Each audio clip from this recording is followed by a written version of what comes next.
অনেক দল এখন গজাবে, আশেপাশে দাওয়াত দিবে, তুমি যদি আমার দল করো তোমার কোনো মামলা হবে না, তুমি যদি আমার দল করো তোমাকে বিভিন্ন অনেক কিছু আসবে, তুমি আমার দল করো তোমার জন্য সবকিছু বরাদ্দ আমি দিব।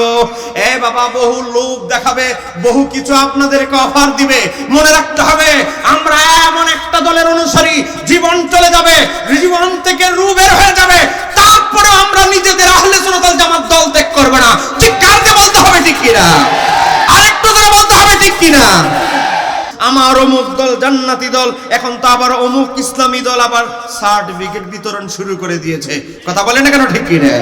এতদিন সার্টিফিকেট গুলো বুঝেন না, গোডাউনে জমা রাখছে, এখন সার্টিফিকেট বিতরণের মনে হয় সময় এসে গিয়েছে। আমরা তাদেরকে বলবো আহলে সুন্নাত ওয়াল জামাত ছাড়া আর কোন দলের মাঝে দুইটা জিনিস পাবেন না। এক নাম্বার হলো আদব, দুই নাম্বার হলো হুব্বে রাসূল। এই কথা কোনটা কেন ঠিক কিনা? আজকে আহলে সুন্নাত ওয়াল জামাতের সাথে 72 ফেরকার দুইটাই পার্থক্য। এক নাম্বার পার্থক্য আদব, দুই নাম্বার পার্থক্য হচ্ছে মুহাব্বত। কথা কর, কথা কর, আরেকটু ধরে বলেন, কথা বলেন। নবীকে রাখাল, এটা কি সুন্নি বক্তারা বলে না তারা বলে? এ বলেন নবীকে রাখাল প্রমাণের জন্য অপচেষ্টা কি আমাদের তাহেরি সাহেব করে না তারা করে? এ বলেন আজকে নবীকে আমরা রাখাল যদি আমরা বলতাম, এতদিন অবস্থা আমাদের কি করতো? তারা মিথ্যাচার করে। আজকে আমি আপনাদেরকে একটা বই দেখাচ্ছি, জাস্ট উদাহরণস্বরূপ, আপনাদের বিরক্তির কারণ আমি হব না। দেখেন আমার হাতে একটা বই, বাংলা বই, বাংলা বইয়ের নাম হচ্ছে তাফিমুল কোরআন। কি লিখেছেন? জামাত ইসলামীর প্রতিষ্ঠাতা মাওলানা সৈয়দ আবুল আলা মওদুদি। বই কিন্তু আমরা ছাপাই নাই, আমরাও বিক্রি করি না, বরং আমাদের ওয়াজের শিক্ষার করার পয়সা দিয়ে এই বইটা কিনেছি। 19টা খণ্ড, 4,500 টাকা খরচ করে, 4,500 টাকা দিয়ে যে কিতাবটা কিনলাম, এই কিতাবের ভিতরে কি আছে বলতে কোনো অসুবিধা আছে? আজকে একদল লোক আমার নবীকে রাখাল প্রমাণের জন্য কাউবয় বলেন। হুজুরের নাম কি? আমাদের যুবকরা নাম দিয়েছে, বলেন না হুজুরের নাম কি? কাউবয় হুজুর। আজকে কাউবয় শাব্দিক অর্থ যদি ধরা হয়, কাউবয় মানে গরুর রাখাল। নবীর যুগে গরুর কোনো অস্তিত্ব ছিল না, তাহলে এটাও মিথ্যা। যদি উইকিপিডিয়াতে দেখেন, কাউবয় মানে বলা হয়েছে যারা ঘোড়া লালন পালন করেন, নবীও ঘোড়ার চাকরি করে না, এটাও নবীর নামে মিথ্যা। তো যদি বলা হয় কাউবয় মানে নবী ছিলেন রাখাল, এটাও আমার নবীর সিফত ছিল না। নবী আসমানের নিচে জমিনের উপরে নবীর যত সিরাতের কিতাব আছে, আল মাওয়াহিবুল্লাহ দুনিয়া, শিফা শরীফ, আল খাসায়েসুল কুবরা, সাবলুল হুদা ওয়ার রাশাদ, সিরাত ইবনে ইসহাক হিশাম থেকে শুরু করে নবীর যত সিরাতের কিতাব আছে, কোন ঐতিহাসিক কোন নবীর জীবনীকার এটা লেখে নাই যে নবীর একটা পদবী তিনি রাখাল। এই কথা কেউ লেখে? আল্লাহর হাবিবকে দেখার জন্য মনোযোগ দিয়ে শুনবেন, ওয়াজ এই কানে শুনবেন। আমি কিন্তু ওয়াজ করতেছি না, আমি আকীদাগত কিছু ট্রেনিং আপনাদেরকে দিয়ে যাচ্ছি, এগুলো ওয়াজ নয়। এবার আসেন, নবীকে দেখার জন্য বিভিন্ন দেশ থেকে মানুষ আসতো মদিনায়। মদিনায় আসার পরে রাস্তাঘাটে দেখা হতো ইহুদি বাটপারদের সাথে। বলতো যে এই মুহাম্মদ সাল্লাল্লাহু আলাইহি সাল্লামের হুজরা শরীফটা কোথায়? তখন ইহুদিরা বলতো, ও আমাদের রাইনার কাছে আসছো। মানে ইহুদিরা রাইনা অর্থ করতো রাখাল, আমাদের রাখালের কাছে দেয়া করতে আসছো তোমরা দূর থেকে। মানে নবীকে গুতা দিয়ে নবীকে কষ্ট দেওয়ার জন্য ইহুদিরা রাইনা বলতো। এখন আমার আল্লাহর কাছে কি কোনো কিছু গোপন আছে? জোরে বলেন না কেন, কোনো কিছু গোপন আছে? গোপন নাই। এজন্য আমার আল্লাহ সঙ্গে সঙ্গে আয়াত নাজিল করে দিলেন, হে ঈমানদাররা, হে আমার হাবিবের উম্মতেরা, ইয়া আইয়ুহাল্লাযীনা আমানু, হে ঈমানদারগণ, লা তাকুলু রাইনা, তোমরা আমার হাবিবের শানে রাইনা বলো না, রাইনা বলো না। তো রাইনা কেন বলবো না মাওলা? রাইনার তো একটা অর্থ ভালো আছে। রাইনার দুইটা অর্থ, একটা মন্দ একটা ভালো, একটা মন্দ একটা ভালো। মন্দ মানে আমাদের রাখাল, ভালো মানে আমাদের দিকে লক্ষ্য করুন, আমাদের দিকে একটু নজর করেন ইয়া রাসূলুল্লাহ। কিন্তু ইহুদিরা কি নবীর শানে ভালো অর্থ ব্যবহার করবে না খারাপ? কারণ তারা তো আমার নবীর প্রাচীনকালে ওই যুগেও দুশমন, এখনো এই ইহুদিরা মুসলমানদের হৃদয়ে রক্তক্ষরণ করছে। গাজায় আজকে আক্রমণ করে 200 কোটি মুসলমানদের হৃদয়ে তারা রক্তক্ষরণ সৃষ্টি করছে। এই 80 লক্ষ ইহুদি শুধু আজকে আমাদের মুসলিম রাষ্ট্রপ্রধানদের ব্যর্থতার কারণে, সালাউদ্দিন আইয়ুবীর মতো একজন সুলতান না থাকার কারণে, সালাউদ্দিন আইয়ুবীর মতো মুসলমান দরদি একজন সুলতান না থাকার কারণে আজকে 200 কোটি মুসলমান থাকার পরেও চিৎকার দিয়ে বলতে হবে ঠিক কিনা?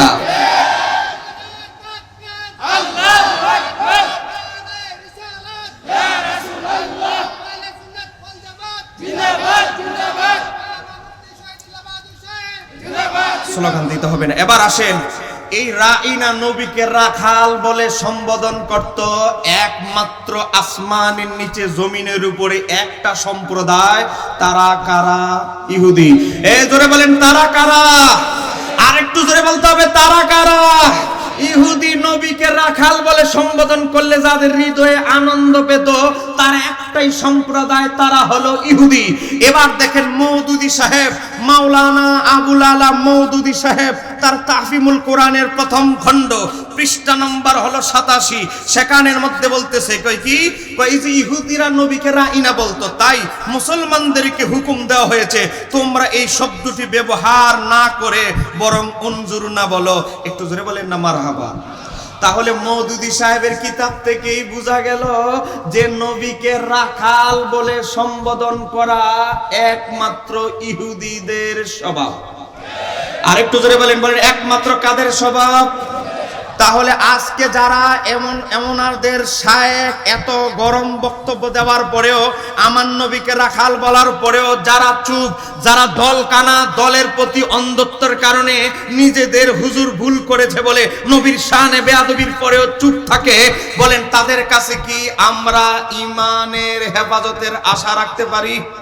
বলেন তাদের সংগঠনে গেলে আমাদের ইমান হেফাজত থাকবে এরকম আশা আমরা করতে পারি?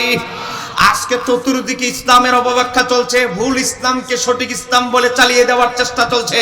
আজকে চতুর্দিকে মাজার ভাঙার হিরিক শুরু হয়ে গিয়েছে। বলেন মাজার ভাঙতেছি কি ভাঙতেছে না? আর ধরে বলেন মাজার ভাঙতেছি কিনা? মনে রাখতে হবে আমরা হক্কানি ওলিয়া উলিয়ার মাজারের পক্ষে। সারা জীবন গাঞ্জা টানতো, ল্যাংটা গাঞ্জা খেত, মুস একটা এত বড় করত, মুসের পানি যার না খাইলে তার যার চলতো না। বাবা নামাজের সাথে, ইসলামের সাথে, বাবা তাহাজ্জুদের সাথে, ইবাদত রিয়াজতের সাথে যার সম্পর্ক নাই, মারা গেছে গাঞ্জা খেয়ে 32 বছর, তার মাজার হয়ে গেছে কবর বানিয়ে মাজার বানিয়ে ফেলেছে। এই ধরনের ভন্ডের মাজারের পক্ষে কখনো আহলে সুন্নাত ওয়াল জামাত আগেও ছিল না, এখনো নাই। আমরা শাহজালাল আল ইয়ামানির মতো মাজারের পক্ষে, আমরা লাহিন্দি হুজুরের মতো ব্যক্তিদের মাজারের পক্ষে, আমরা শাহপরানের মতো ব্যক্তিদের মাজারের পক্ষে, আমরা শাহ আমানতের মতো ব্যক্তিদের মাজারের পক্ষে। চিৎকার দিয়ে বলতে হবে ঠিক কিনা? সময় নাই, সময় খুব কম, সময় কম। আমার আলোচনার আমার যেই সাবজেক্ট দিয়ে বইছে এই সাবজেক্ট হলো বড়, স্লোগান দিলে আমার সব শেষ।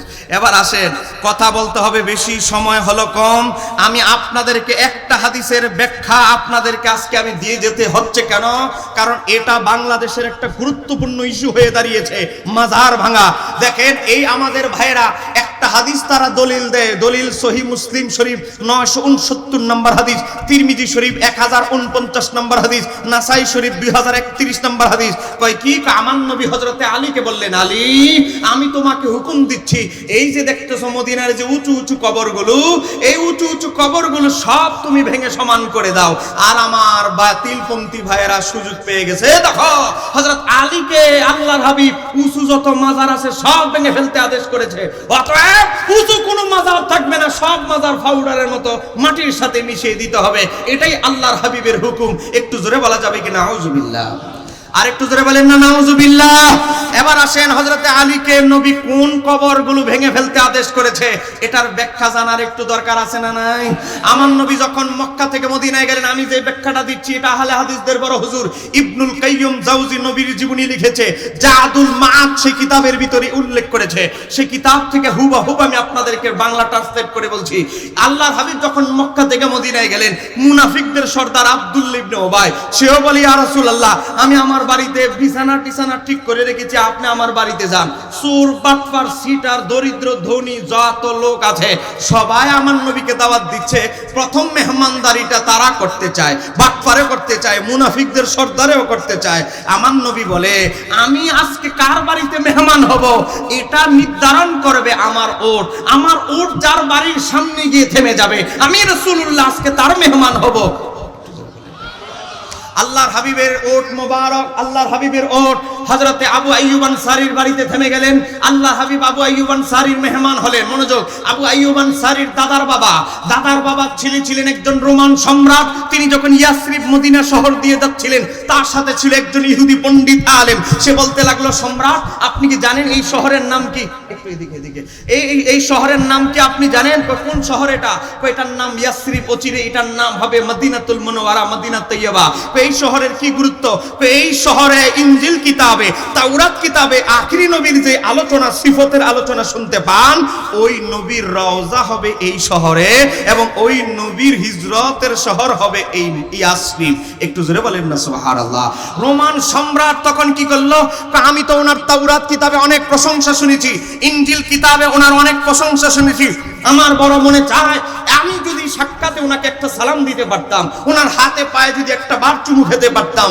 তখন ইহুদি আলেম বললেন, এটা ইম্পসিবল, সম্ভব নয়, আমাদের জামানায় তাকে পাওয়া সম্ভাবনা খুব কম। তাহলে আমার ছেলের জামানায় কি সম্ভব? বলে তাও বলতে পারছি না। তাহলে কিভাবে আমার সালাম আখিরি নবীর কাছে পৌঁছিয়ে দেওয়া যায়? তো একটা অপশন আছে। কই কি অপশন? তো আপনি আপনার একজন ওয়ারিস ছেলেকে এখানে রেখে যান, সে যদি আখিরি জামানার নবীর জামানা পায়, আপনার লিখিত চিঠিটা তার কাছে পৌঁছে দিবে। একটু জোরে বলেন না সুবহানাল্লাহ। তখন রোমান সম্রাট কি করলো? একটা চিঠি লিখলেন, কিছু সম্পদ ক্রয় করে দিলেন আবু আইয়ুব আনসারীর দাদার কাছে। দাদাকে রেখে দিলেন। দাদা হলো রোমান সম্রাটের ছেলে।